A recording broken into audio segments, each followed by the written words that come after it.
Բարև ձեզ, այսօր նայում էի երկրի վարչապետի և ՀԵՑ-ի կառավարչի վիդեոն, որտեղ նրանք խոսում էին ինչ խնդիրներ կա ՀԵՑ-ում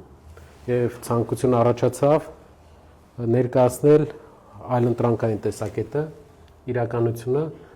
որպեսզի դուք բոլորդ հասկանաք, թե ինչից էին խոսում, ինչն էր ճիշտ, ինչը սխալ։ Իմ հետ կլինի պարոն Սողոմոնյանը,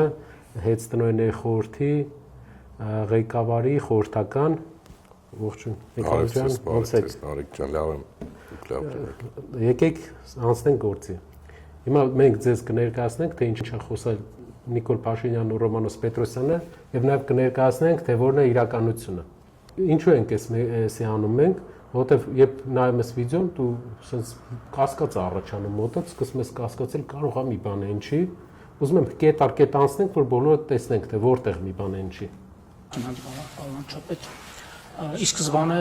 բարձր ղեկավարության, մասնաճյուղի տնօրենների, գլխավոր տնօրեն եւ տեղակալների արկայավճարները վերջիններիս կամովին հրաժարվելու արդյունքում մի քանի տասնյակ միլիոն դրամի խնայողություններ ձևավորվեցին։ Առաջինը պատում են նրա մասին, որ ՀԵՑ-ում աշխատավարձերը ցածր են ու իրենք ստանալով Սամվել Կարապետյանի կողմից աշխատավարձ, պարգևավճարներից հրաժարվել են եւ հնարավորություն են ստեղծել աշխատավարձ բարձրացնել։ Հարգելի հայրենակիցներ, ՀԵՑ-ում աշխատավարձը որոշում է հանրային ծառայությունների կարգավորող հանձնաժողովը, որը արգելում է ավելի բարձր աշխատավարձ վճարել։ Նույն բեցում, նույն աշխատավարձն է, եթե դուք այդպիսի լավ տրամադրվածություն ունեք մարդկանց հանդեպ, որ ուզում եք աշխատավարձ բարձրացրեք, բեցում ինչու աշխատավարձը նույն չափ, ինչքան ՀԵՑ-ում, որտեվ նույն հանրային ծառայությունների կարգավորող հանձնաժողովն է որոշում։ Ասեմ ավելին, ի տարբերություն բեցի, ՀԵՑ-ում վերջի տարիների ընթացքում Սամվել Կարապետյանը իր անձնական միջոցներից 11 միլիարդ դրամ է հատկացրել ավելյալ աշխատավարձ տալու համար կամ աշխատավարձը մարդկանց բարձր պահելու համար, որը ոչ մի սակագնի հետ կապ չունի, իր միջոցներից է։ Այսինքն նրանք խոսում են նրա մասին, որ ՀԵՑ-ում ղեկավարության աշխատավարձը բարձր է, աշխատակիցների աշխատավարձը ցածր է, ուզում եմ ձեզ տեղակ պահել, որպեսզի հակադրություն ստեղծեն, ինչպես միշտ իրանք ղեկավարություն եւ անձնակազմ հակադրություն են ուզում ստեղծեն, ուզում եմ ձեզ տեղակ պահել, որ իրենք թող բեցով զբաղվեն, բեցում էլ նույն վիճակն է, բեցը պետական է, իրենցն է, բայց բեցում ինչու չեք փոխում, ՀԵՑ-ում եք փոխում։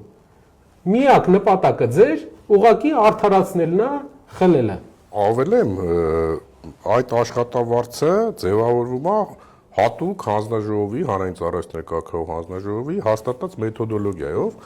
որը գիտականահենք մեթոդոլոգիա է, այսինքն ամեն անգամ այդ աշխատավարձը չի հաշվարկվում տարբեր ձև,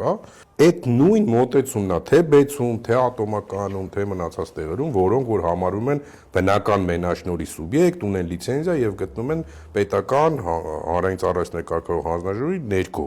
Իմիջիայլոց մի նրբություն էլ ասեմ, աշխատավարձի ֆոնդը հաշվելիս ըստ գործող պետական ստանդարտների սահմանվում է նաեւ աշխատողների թվաքանակը։